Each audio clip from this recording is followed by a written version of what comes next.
নমস্কাৰ আপোনালোক সকলোকে পুনৰবাৰ স্বাগতম নসমাই মজিদ বন্ধুসকল পলকতে চাওক আজি 9টা গুৰুত্বপূৰ্ণ খবৰ। প্ৰথমটো খবৰ, ৰাজ্যৰ চৰকাৰী চিকিৎসকলৈ মুখ্যমন্ত্ৰী হিমন্ত বিশ্ব শৰ্মাৰ কঠোৰ নিৰ্দেশনা। এতিয়াৰ পৰা ব্যক্তিগত চিকিৎসালয়ত চিকিৎসা কৰিব নোৱাৰিব কোনো চৰকাৰী চিকিৎসকে। এই নিয়ম উলংঘা কৰিলেই লোৱা হ'ব বিহিত ব্যৱস্থা। চৰকাৰী চিকিৎসকলৈ মুখ্যমন্ত্ৰী হিমন্ত বিশ্ব শৰ্মাৰ কঠোৰ নিৰ্দেশনা। এতিয়াৰ পৰা ব্যক্তিগত চিকিৎসালয়ত চিকিৎসা কৰিব নোৱাৰিব চৰকাৰী চিকিৎসকে। কৰ্তব্যৰ সময়ত ব্যক্তিগত চিকিৎসালয়ত যাব নোৱাৰিব চৰকাৰী চিকিৎসকে। বৰপেটাৰ ফখৰুদ্দিন আলী আহমেদ মেডিকেল কলেজ হাস্পাতাল পৰিদৰ্শনৰ পিছতেই মুখ্যমন্ত্ৰীৰ এই কঠোৰ নিৰ্দেশনা। এই নিয়ম উলংঘা কৰিলেই চিকিৎসকৰ বিৰুদ্ধে লোৱা হ'ব বিহিত ব্যৱস্থা। ব্যক্তিগত নাৰ্ছিং হোম প্ৰতিষ্ঠান ইত্যাদিত চিকিৎসা কৰিব নোৱাৰিব চৰকাৰী চিকিৎসকে। এই কঠোৰ নিৰ্দেশনা মুখ্যমন্ত্ৰী হিমন্ত বিশ্ব শৰ্মাৰ।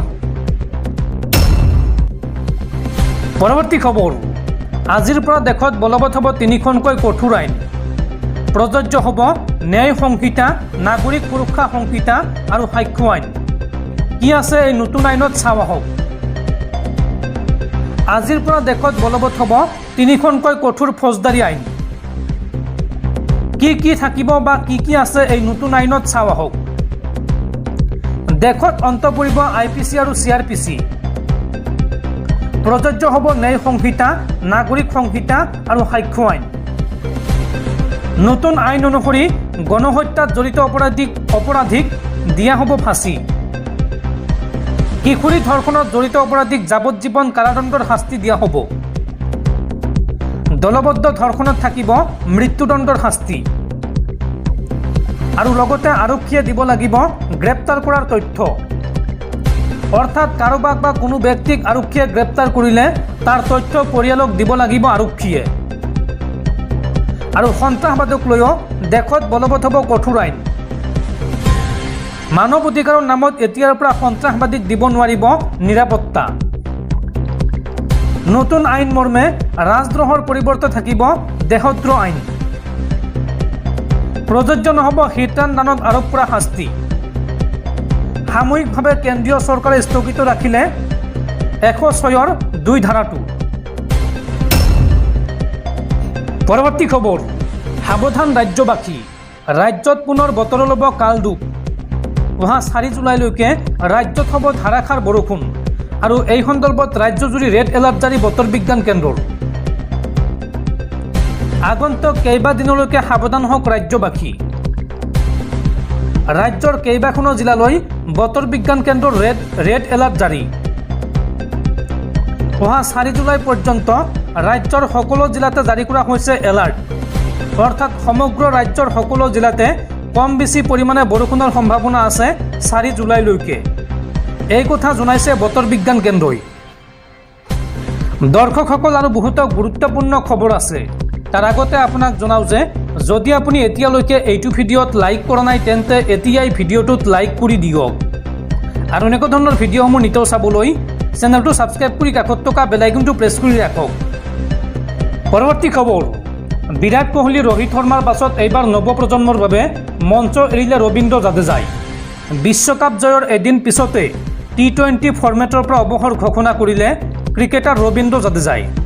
অৰ্থাৎ এতিয়াৰ পৰা আৰু আন্তঃৰাষ্ট্ৰীয় ক্ৰিকেটত দেখা নাপাব ৰবীন্দ্ৰ জাদেজাক। পৰৱৰ্তী খবৰ, বঙাইগাঁৱৰ পঞ্চায়ত সচিব হত্যাকাণ্ডৰ মূল অভিযুক্তক গ্ৰেপ্তাৰ। গুৱাহাটীৰ বৰবাৰীৰ পৰা গ্ৰেপ্তাৰ কৰা হৈছে জনক নাৰ্জাৰীক। বঙাইগাঁও গড়চুক আৰক্ষী আৰু ক্ৰাইম ব্ৰাঞ্চৰ অভিযানত গ্ৰেপ্তাৰ কৰা হৈছে। উল্লেখযোগ্য যে বাইকত অহা দুৰ্বৃত্তই দিন দুপৰতে গুলীয়াই হত্যা কৰিছিল পঞ্চায়ত সচিব চন্দ্ৰকান্ত দাসক। আৰু নিজ পত্নীয়ে চুপাৰী কিলাৰ নিয়োগ কৰি হত্যা কৰোৱাইছিল স্বামীক। এই পৰ্যন্ত ঘটনা সন্দৰ্ভত চন্দ্ৰকান্ত দাসৰ পত্নীসহ 6 অভিযুক্তক গ্ৰেপ্তাৰ কৰা হৈছে। সামাজিক মাধ্যমত এই কথা জনালে অসম আৰক্ষীৰ DGP GP সিঙে। পৰৱৰ্তী খবৰ, মহাকাশত আবদ্ধ হৈ পৰা মহাকাশচাৰী সুনীতা উইলিয়ামছক লৈ এবাৰ ডাঙৰ মন্তব্য কৰিছে ভাৰতীয় মহাকাশ গৱেষণা সংস্থা ইছৰোৰ মুৰব্বী S সোমনাথে। কি ক'লে ইছৰোৰ মুৰব্বীগৰাকীয়ে চাওঁ আহক। কথা আছিল তৃতীয়বাৰৰ বাবে মহাকাশ ভ্ৰমণলৈ যোৱা মহাকাশচাৰী সুনিতা উইলিয়ামছ 13 জুনত পৃথিৱীলৈ ঘূৰি আহিব। কিন্তু যিখন বাহনত তেওঁ ঘূৰি অহাৰ কথা আছিল সেই বাহনখনত হ'ল যান্ত্ৰিক বিজুতি, যাৰ বাবে পৃথিৱীলৈ ঘূৰি আহিব পৰা নাই সুনিতা উইলিয়ামছ। সুনিতা ঘূৰি আহিব লগা বাহনখনত হোৱা যান্ত্ৰিক বিজুতিৰ বাবে বাঢ়ি গৈছিল উদ্বিগ্নতা আৰু ভয়। অৱশ্য ভাৰতীয় মহাকাশ গৱেষণা সংস্থাৰ মুৰব্বী এছ সোমনাথে দিয়া এক বাৰ্তাৰ পিছত সকাহ লাভ কৰিছে সুনিতাৰ অনুৰাগীসকলে। এছ সোমনাথে কয় যে সুনিতাৰ উভতি অহাৰ ক্ষেত্ৰত চিন্তা কৰিবলগীয়া একো নাই। এয়া কেৱল সুনিতাৰ ক্ষেত্ৰতে নহয়, যিকোনো মহাকাশচাৰীৰ ক্ষেত্ৰত এনেকুৱা সমস্যা হ'ব পাৰে। সোমনাথে জনোৱা মতে মহাকাশ সংস্থাই সুনিতাক সুকলমে ঘূৰাই অনাৰ সকলো ব্যৱস্থা গ্ৰহণ কৰিছে। লগতে মহাকাশ কেন্দ্ৰত দীৰ্ঘদিন থাকিবলৈ অতি নিৰাপদ স্থান, চিন্তাৰ কোনো কথা নাই। ইফালে আমেৰিকাৰ মহাকাশ গৱেষণা সংস্থা নাছাই কয় যে আন্তঃৰাষ্ট্ৰীয় মহাকাশ কেন্দ্ৰত সুনিতা আৰু তেওঁৰ সতীৰ্থ বুছ উইলমৰ সম্পূৰ্ণ নিৰাপদ। ইয়াত খাদ্যৰ পৰা আৰম্ভ কৰি দৈনন্দিন প্ৰয়োজনীয় সামগ্ৰীলৈকে সকলো আছে। এই ষ্টেচনটো এনেদৰে নিৰ্মাণ কৰা হৈছে যাতে মহাকাশচাৰীসকলে তাত দীৰ্ঘদিন থাকিব পাৰে, ফলত আতংকিত হ'বলগীয়া একো নাই। পৰৱৰ্তী খবৰ, টি20 বিশ্বকাপ জয় কৰা ভাৰতীয় দলক 125 কোটি টকা আগবঢ়াব BCCIয়ে। সামাজিক মাধ্যমত আজিৰ দিনটোত এই কথা জনাইছে BCCIৰ অধ্যক্ষ জয় শ্বাহে। পৰৱৰ্তী খবৰ, কেদাৰনাথত ভয়ংকৰ ঘটনা। কেদাৰনাথ মন্দিৰৰ ঠিক পিছফালেৰে হঠাৎ বৈ আহিছে এটা বৰফৰ নদী আৰু এই ঘটনাক লৈ শংকিত ভক্তসকল। 2013 চনৰ 16 জুনৰ মেঘ বিস্ফোৰণৰ কথা আজিও সজীৱ।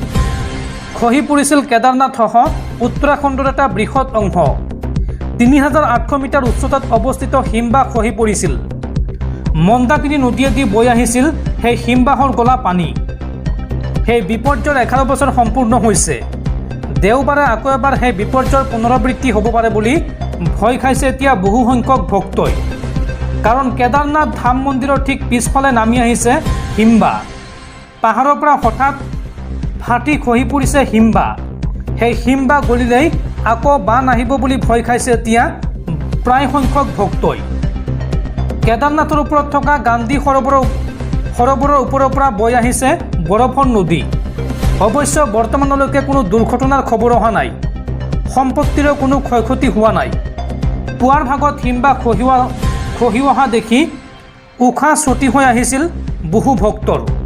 পাহাৰৰ পৰা বৈ আহিছিল বৰফৰ নদী। কেদাৰনাথ মন্দিৰৰ ঠিক পিছফালেৰে সেই নদী বৈ আহিছে। মন্দিৰত থকা বহু ভক্তৰ কেমেৰাত বন্দী হৈছে সেই দৃশ্য। উত্তৰাখণ্ডৰ দুৰ্যোগ ব্যৱস্থাপনা বিভাগে জনোৱা অনুসৰি এই হিমবাহে কোনো সম্পত্তি বা প্ৰাণৰ ক্ষতি এই পৰ্যন্ত কৰা নাই। উল্লেখযোগ্য যে বিগত 8 জুনতো একে স্থানতে হিমবাহ ভাঙি পৰিছিল। বিগত বৰ্ষৰ মে' আৰু জুন মাহত গ্লেছিয়াৰ এলেকাত 5 বাৰকৈ তুষাৰ খহিছিল। 2022 ছেপ্টেম্বৰ আৰু অক্টোবৰ মাহতো এই অঞ্চলত হিমবাহ খহি পৰিছিল। আৰু বৰ্তমান উত্তৰাখণ্ডত অব্যাহত আছে চাৰধাম যাত্ৰা। বৰ্ষাৰ মাজতে কেদাৰনাথ দৰ্শনৰ বাবে বিপুল সংখ্যক মানুহে ভিৰ কৰিছে উত্তৰাখণ্ডত। 10 মে'ৰ পৰা অব্যাহত আছে এই যাত্ৰা আৰু বৰ্তমান পৰ্যন্ত 10 লাখতকৈও বেছি ভক্তৰ সমাগম ঘটিছে এই অঞ্চলত।